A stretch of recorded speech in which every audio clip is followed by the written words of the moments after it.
Inshallah, today I'll give you an overview of the story that's coming ahead in Surat Al Kahf, which is the story of Musa and Khidr alayhim as-salam. And the person of Khidr is not mentioned by name in the Quran. That's the opinion of most mufassirun. It's a mysterious figure. There have been some interesting stories made up about Khidr alayhi salam in Islamic history. Some pretty cute ones, like this guy who just went to a town and he didn't know anybody there, and he just decided to spend the night in the masjid, and they had kicked everybody out of the masjid, and they asked him to leave too, and he said, okay, I'm leaving in a minute, but he didn't realize, and he passed out, and he woke up, and he's the only one inside the masjid, and this guy brought him fresh food, and he's like, nobody's supposed to be here right now. And he goes, yes, you're right, but I came here to take care of you, and he just gives him food, and he disappears in a poof, and فَعَلِمْتُ أَنَّهُ خِذْرَ عَلَيْهِ السَّلَامُ. So I knew that was Khidr. Cool. So what I want to share with you first is the beautiful placement of the story from an Imani perspective, from a Hikmatul Quran perspective, wisdom of Quran perspective. We went through an entire passage, or actually two passages that mirrored each other, right? One with an opening statement, one with a closing statement. And in those two passages, the point that's been reinforced over and over again is Allah has a plan for everything. Down to Allah has a plan for every plant, all the way to Allah has a plan for every nation, right? And in between, all human beings that live this life, when they stand before Allah, they're going to know that every little thing and big thing was accounted for. Nothing went unnoticed by Allah. Allah's justice is completely perfect and absolute, right? So Allah's planning and His justice and His knowledge has been established in a very thorough way in the two passages that we went through just now. But the problem for most human beings that have a faith problem is actually a problem of questioning why things happen in life. That's really where the problem lies. Why is bad stuff happening to me or anyone else in this world? As a matter of fact, the number one argument that any typical, someone towards it that has atheistic tendencies or just aggression towards God in general, the first things they're going to talk about is either their personal problems or problems in the world. If there is a God, how come this, and this happens? How come this bad stuff happens? And there's a list of bad stuff, right? So that is certainly a big problem to deal with. Now the way Allah deals with it in this surah is very beautiful. First of all, if you notice, the previous passage, or the two passages, were all about, first of all, briefly about Allah's planning in this world, but really primarily highlighting what is going to last and what is the perfect justice of Allah in the akhirah. This world is not about perfect justice, the next world is, right? And yet Allah Azza wa Jal is going to bring everything back in order, everything is going to be balanced out. But you have to believe in the unseen for that. You can't just believe in the seen world, you have to believe in the unseen. I would even argue, from whatever I've been able to understand, even in the Fatiha, it's actually Allah's perfection is part of Allah's perfection is actually in the creation of an afterlife. That's a necessary corollary of the perfection of Allah, of His absolute justice. Because without the afterlife, you have a person in this world who commits 100 murders, right? And how do they compensate it? The most you're going to do is kill them once. They can't pay for 100 lives. And it could just be that those 100 lives were dependence on other people. So they didn't just affect 100 lives, they affected 100 families, maybe 100 communities. There's no way this one person can pay damages in this world for what they may have done to 100 people. That's impossible. Forget 100, not even 2 people. Maybe not even one person. Even if you take an eye for an eye, that may not still be perfect justice, right? This guy is a loner, nobody depends on him, nobody knows him, and the one he killed is the head of a household or a mother of children or whatever. He ruined several lives. The damage has far more repercussions. So the idea of getting absolute justice in this life is actually, it's not possible. It isn't possible. Ibn Taymiyyah rahimahullah would even go as far as to say, if somebody slapped you and you slapped them back, how do you know your slap didn't hurt them more? So when he talked about the one being muqtasid, the one, because Allah says, minhum zalimun li nafsihi wa minhum muqtasid, the one who's fair, absolutely fair. He said even absolute fairness technically can't exist. You could try your best, but how do you know you're not crossing a line? How do you know your punch wasn't harder than the punch that was thrown at you, kind of thing, So the safer route for you is to forgive. That's what he would argue. But look, what does the afterlife do? Every debit is credited. Every credit is debited. Anything somebody got away with, they didn't get away with it. Allah recorded it. لا يغادر صغيرة ولا كبيرة إلا أحصاها. There's no way out. It's all going to be paid for. And if you don't believe that, then it's going to be hard to believe in a God that's fair. When you only have this life. When that's all there is. And we, subhanAllah, in our faith, we have this reliance on Allah's mercy and a reliance on Allah's justice, a dependence on Allah's justice. Like, for ourselves, we're hoping for Allah's mercy. But when we see crime in the world, and we see injustice in the world, we actually lean on Allah's justice. Like, these people won't get away with what they did. And that's why Allah gives that as a consolation in the Quran. أَمْ حَسِبَ الَّذِينَ اجْتَرَحُوا السَّيِّئَاتِ or أَمْ حَسِبَ الَّذِينَ يَعْمَلُونَ السَّيِّئَاتِ أَنْ يَسْبِقُونَ. Did people think the ones that have done crimes against us or committed evil deeds, that they got ahead of us? That they got away? سَاءَ مَا يَحْكُمُونَ. What a horrible decision they made. This was actually said to the Muslims when they were being tortured. And the cry comes, how can they get away with what they're doing to us? In Mecca, how could they get away with that? And then those ayat came. You think they just got away with it? No. They didn't get away with it. They're not paying for it now, doesn't mean they're not going to pay for it, right? That's Allah's perfect justice is directly associated in the Quran with Allah Azza wa Jall's creation of the akhirah, the afterlife. And so I wanted to highlight first that point because the last two passages that I ran through with you were just about that, just establishing that concept that the justice of Allah is perfect. But that is the akhirah, it's the unseen, and it's like there's a curtain between us and the unseen. Like all we can see is this world. We don't see the unseen. We don't see the akhirah, we don't see the angels, we don't see the behind the scenes source code of Allah's design, Allah's plans, right? What's going to happen in this story is basically for a few instances, Allah is going to lift the curtain a little bit and you can get a peek at what's going on behind the scenes. So something's going to look really bad, like if you know the story of Musa and Khidr, he goes on a journey to learn, which we'll talk about in some depth.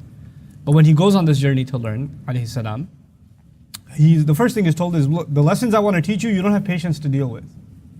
You just don't have the patience. لَن تَسْتَطِيعَ مَعِيَ صَبْرًا. That's the first assessment of his teacher, by the way. That your barrier to learning is your impatience.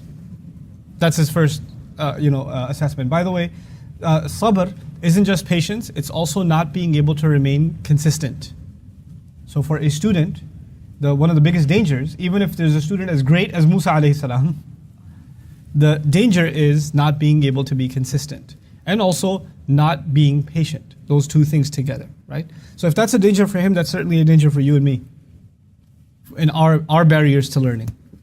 Anyway, so he says, you're not going to be able to be patient with me. Now, why is he not being patient? Because he sees things he can't tolerate. He sees basically, in two cases, injustices. And in towards others. And in the third case, injustice towards himself. Right? In two cases, it's either, this ship that's being wrecked or a child that's been killed. And in the third case, he did all this work and he didn't get compensated. We could have just gotten paid at least. We're starving. Right? On a side note, by the way, part of the beautiful perfection of the surah and the symmetry of the story is that it began with him being hungry and asking, where's the fish? We gotta eat. And that's where trouble began. That's when his student got in trouble with him. Okay? And the story ends where they do hard work and they wanted to eat, right? And yastata'ama ahlaha. They wanted to eat food. And he says, we could have gotten paid. Now, why would they want to get paid? It's obvious in the ayah, because they wanted to eat food. And he's like, that's it, you're expelled from this university. And he's, so where it began is kind of where it ended, with hunger of Musa alayhi salam. I thought it was adorable. But anyway. But anyhow, in all three of these stories, then Allah lifts the curtain. And He shows a little bit of a peek of the unseen. So you know that justice isn't just waiting until the Day of Judgment. There is justice happening in this world as well.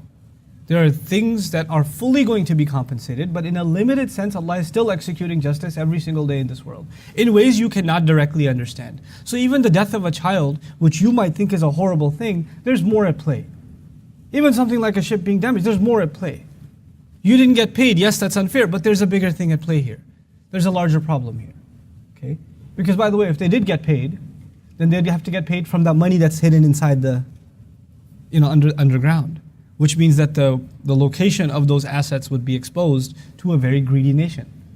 Right? So they couldn't get paid. Even though fairness would suggest that you could take some money out of there because you're the one protecting it or you're the one building that wall, they couldn't do that. Nobody else is going to pay them. Actually, they were providing the service to those two boys, not anybody else, right? Anyhow, so that's a little bit of kind of the overview of the story. Now I want to show you the organization of the story, just some things. There are a few passages in this story. The first of those passages, I'll run through the translation quickly. Don't worry about my notes. They don't make any sense to any normal human being. وَإِذْ قَالَ مُوسَى لِفَتَاهُ, when Musa said to his young lad, Fata. Fata means young man. Fata is the same origin as the word fatwa. What does fatwa mean? What does fatwa mean? Legal verdict? Legal ruling, right? Actually, fata yaftu means to pass a judgment. And fata means when you're at the age where you're responsible for the judgments you pass, for the decisions you make.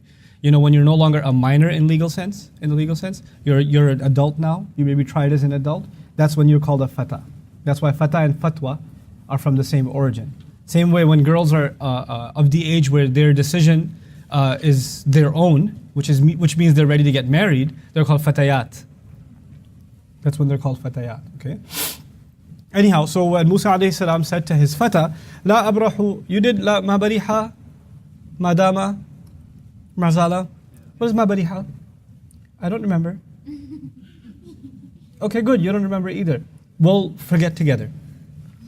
You'll remind me tomorrow, or one day. La abrahu hatta abluga majma' al-bahrain. I'll translate, I will not abrah until I reach, anyone know? Nobody remembers abrahu? But I'll keep going. La abrahu actually means I'll keep going. Hatta abluga majma' al-bahrain, until I reach the union place. Majma', by the way, a dharf, right? Maf'alun wa maf'ilun wa maf'alatun. The place of the union of the two seas. Aw amdiya hukba, or I'll spend lifetimes going. So he's showing his commitment to I need to find this place where the two waters meet, the two bahr meet. فَلَمَا بَلَغَ, then when they finally reached it, both of them reached it. مَجْمَعَ بَيْنِهِمَا, the union of between the two of them, between the two seas. نَسِيَا حُوتَهُمَا, both of them forgot their fish. Allah is not saying that the young man forgot the fish. Allah is saying nasiya. Huwa nasiya, huma nasiya. They're both responsible for forgetting the fish. فَاتَّخَذَ سَبِيلَهُ فِي الْبَحْرِ سَرَبًا, and it took its path. The fish took its path in the sea. Sarab comes from the word sarab. Sarab is a little bit different from sharab. Sharab is drink. Sarab is the image of a drink, meaning a mirage. It looked unreal. فِي الْبَحْرِ سَرَبًا, in a way that was unreal. Like it didn't, is that really happening? I must be tired. And you just kind of pass out. Because this half-eaten ship, or fish rather, is jumping off ship and then jet skiing down the sea. And it's leaving a wake too. That's called, Saraba is also the wake that it leaves behind. So that's what happened. فَلَمَّا جَاوَزَا, I'm missing a fa. فَلَمَّا جَاوَزَا قَالَ لِفَتَاهُ آتِنَا غَدَاءَنَا, when they passed by it, and they've already crossed it. When they've way past crossed it, he says to his young man, his intern basically, who's also considered a prophet according to Israelite tradition, right? آتِنَا غَدَاءَنَا, bring us our lunch. لَقَدْ لَقِينَا مِن سَفَرِنَا هَذَا نَصَبًا, we've met with quite a bit of exhaustion because of this journey of ours. Interestingly, the word nasab means exhaustion. It's the most exhausting of the three status also. Like so many kinds of nasab, right? But anyway, it's well named, So we've been hit with quite a bit of exhaustion because of this journey. So this journey of ours. So let's eat some fish. قال أرأيت إذا وينا إلى الصخرة. Did you also see when so the student starts by saying, by the way, didn't you see that too? أرأيت إذا وينا إلى الصخرة. When we were taking some refuge near that cave, because the ocean was getting a little turbulent, so we went towards that rock, remember? Maybe we'd get some shelter for a little while. فَإِنِّي نَسِيتُ الْحُوتِ. Then at that time, because things were so crazy at the time, I kind of forgot the fish. وَمَا أَنْسَانِهُ إِلَّا شَيْطَانًا أَذْكُرَهُ. And he notices that maybe Musa is getting upset, so he goes, no. None but shaitan made me forget. It was nothing but shaitan. It wasn't me. Shaitan got me. let's hate shaitan together. Like, that kind of thing. And أذكر from mentioning it. وَاتَّخَذَ سَبِيلَهُ فِي الْبَحْرِ عَجَبًا. Now that I do remember it though, he did take quite a weird way into the sea. وَاتَّخَذَ سَبِيلَهُ فِي الْبَحْرِ عَجَبًا. The story, the backstory is, I'm not completely convinced of the backstory, but anyway, the story is that Musa alayhi salam made a statement about how knowledgeable he is on the earth, like he's perhaps the most knowledgeable human being on the earth, and Allah said there's someone who knows more than you, and you need to go learn from him. And he will meet him where the two oceans meet. So he gets determined to learn now, and grabs this assistant, and they go out to sea to find this person that Allah has instructed him to meet. Okay? Yeah. Say that again? Yeah, it's Hawaii. No, it's not Hawaii. No, it's closer to New Jersey. Thank God we don't know where this place is. Thank Allah we don't know where this place is. You know what would happen if we knew where this place is? There'd be a bunch of Pakistani aunties out there looking for Khidr. And then just, pook over my child or something. Thank Allah that we don't know where this place is. Okay? There's a reason some things are kept a mystery in the Quran. Like, for example, the wall of Ya'juj and Ma'juj. For God's sake, it's not the wall of China. Can you just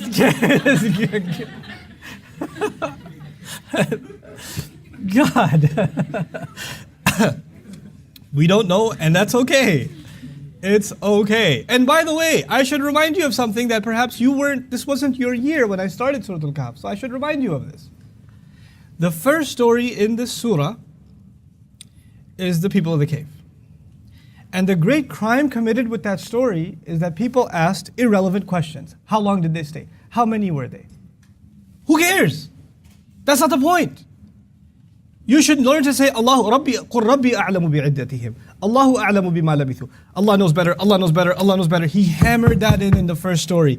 And then He tested you and me with 3 more stories in this surah. In all of them, you have to ask, wait, when did this happen? Who, what, where, what location? What year? Who's this young man? You're going to ask questions about Dhul Qarnayn. Same kinds of questions. You're going to ask questions about Musa and Khidr. Even the 2 gardeners. Where are these gardens? Who are they? Are they at the time of the Prophet or before? Like Allah first taught you, here's how I want you to learn stories. Learn to not ask too many questions. By the way, in this story, the teacher is going to say what? Don't be asking too many questions. And I'm not going to tell you the whole story. حَتَّى أُحْدِثَ لَكَ مِنْهُ ذِكْرًا Until I mention a little bit to you. Think about the little bit I tell you, don't worry about anything else. It's actually Allah's way of telling the story. It's not just the story itself. Right? Which is why the outside, this is the background, this is where they went. Did they go by land or sea? Irrelevant. Yeah.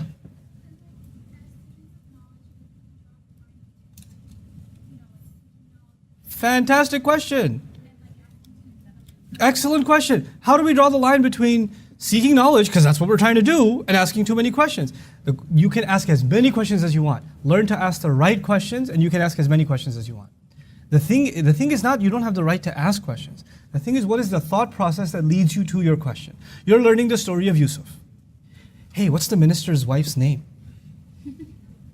I mean, that scandalous lady, what's her name? Well, so your question didn't arise from something Allah made you curious about. What Allah emphasizes, you ask about. What Allah de-emphasizes, you learn to de-emphasize. You see? Ratib al-Nabulsi, the way he taught this to me, even though I've taught this in the beginning of Surat Al Kahf, I'll repeat it for you guys, because it's important for you guys.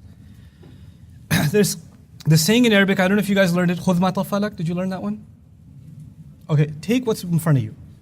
Just take what's in front of you. If you trust your teacher, then you'll focus on what he's giving you, not what he's not giving you. What happens is, Ustad Adam is teaching you one day, a long time ago, about what's a mudaf and what's a mudaf ilayh. But are there some cases, I know you're teaching me this right now, but are there exceptions that you haven't told us about that perhaps clearly in your experience it isn't the time to discuss, but I feel that you really should, because I have curiosities beyond what you're telling me.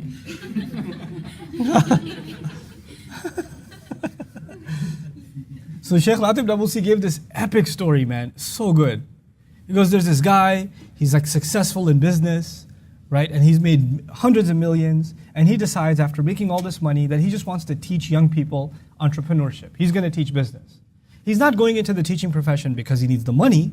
He just wants to do it as a benefit to young people, the next generation. So he goes to business school and teaches. By the way, if you have a professor like that, take his class. If you have a guy that's been a business professor for 30 years, as opposed to a guy that left the business world and came to be a professor, go to the guy that's left the business world and come and be a professor. Because they give you real world knowledge, right? Non-textbook knowledge. So he goes and teaches this class, and he wants to teach students by way of example. So he says, you know, guys, if there's this man wants to start a business. First, he did a lot of research into his product and the location where he wants to open his retail establishment. He did a lot of research about pricing and rent versus buying. He looked at the tax strategy. He looked at the location. He looked at the kind of advertising and branding and the colors that he should be looking at. He looked at inventory and income versus expenses. How much should be he's spending in the first quarter, the second quarter? What were his projections for the first year? He makes this whole story up about this guy who's starting his business. And he put it in the form of a story. Why? Because then students can remember it easier. If you make a list of things, right, then it's harder to remember. If you put it in a story, like the words Arabs said are feminine, it's just easier to remember, right? So he makes this amazing story and he tells it in class and everybody's like taking notes, and one student raises his hand and says, so what color shirt does he wear every day? And the professor's just looking at him like, did you really just ask me this? And another student raises his hand. Yeah, I was less curious about the shirt, but his socks really concerned me. What kind of socks does he wear?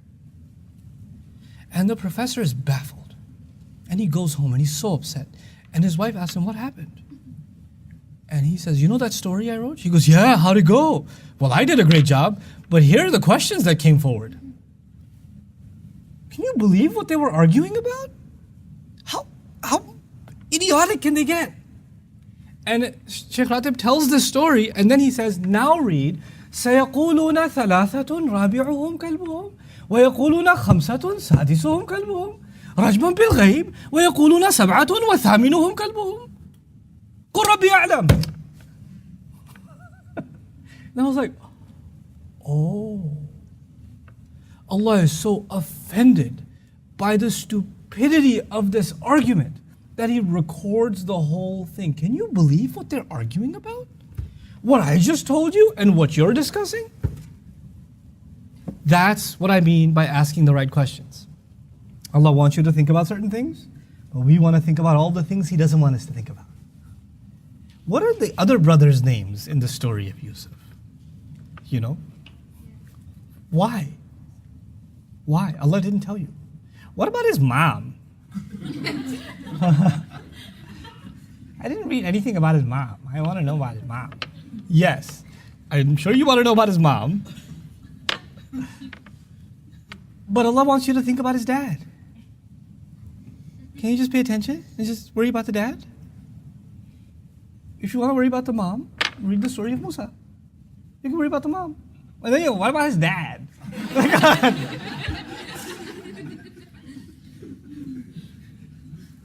Is that clear? Like, as one of the most beneficial things you'll learn in the study of Quran is what kinds of questions to ask, how to think. Not every curiosity is healthy.